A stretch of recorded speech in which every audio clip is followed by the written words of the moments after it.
In this tutorial series, we will walk through the process of automatic quoting in the Applied Benefits Designer. Through automatic quoting, we will be able to generate a list of plans and rates like the one you see before you here.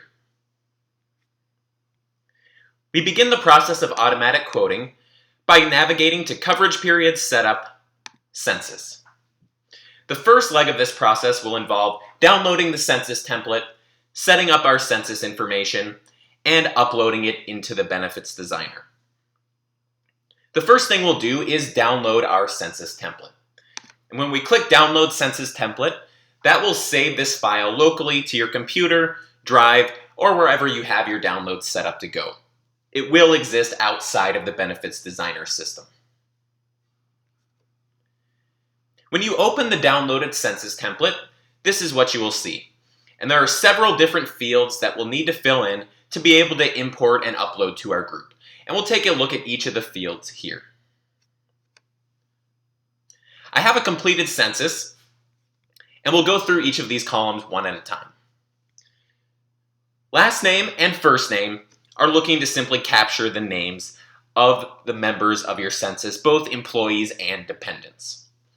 We do have separate columns for last name and first name, but it is perfectly fine to put the entirety of the name in the last name column and leave the first name blank, if that's the way your census information is presented on the data that you have. The next column is employee or dependent. This column is asking us to determine whether the dependents are a spouse or child. You can see we just have indicators next to dependents, either spouse or child, and we don't have anything listed next to the employees. This column is really only looking to determine whether the dependents are a spouse or child.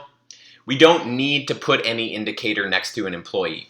It won't hurt anything if we do, if we indicate an employee or subscriber or something to that nature, but we only need information next to the dependents. And it is important that we are indicating spouse or child. Simply putting dependent is too broad, it's too general to be able to generate a quote. We need to determine who's a spouse and who is a child. The next column would be employee classification. This column is referring to employee classes that may be set up on the employer within the Benefits Designer. These would be premium share classes. And specifically what that's referring to are the classes set up on this screen. Again, 4 different employer contributions. These would be separate from enrollment types. We do not need to indicate enrollment types at all on the census. Enrollment types will be determined automatically after importing. If it's the case that the group you're working with is not using premium share classes, this column may be left blank. The next column is same household. This field is asking us to indicate whether the dependents are living in the same household as the employee. We can indicate this with a yes or a Y if it is the case, or no or N if it is not. The next field is gender, asking us to determine the gender of the census members, again, both employees and dependents. We can use the terms female or male, or the abbreviations F or M. Next column is date of birth, asking us to capture the date of birth for all enrollees, employees, and dependents. The date of birth will be used to calculate age based on the effective date set here. You are able to import without any information in the age column. Only date of birth is required, although ages are calculated automatically based on your effective date. The next column is zip code. We are looking for the zip code for each member of the census, both employees and dependents.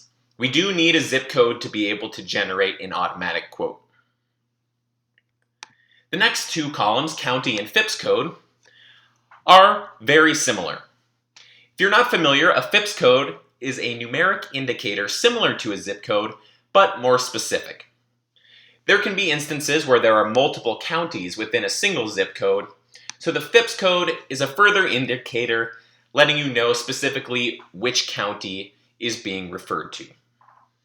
If you happen to have county or FIPS code information, you may include it on the census, but it is not required, as it can be determined automatically after importing.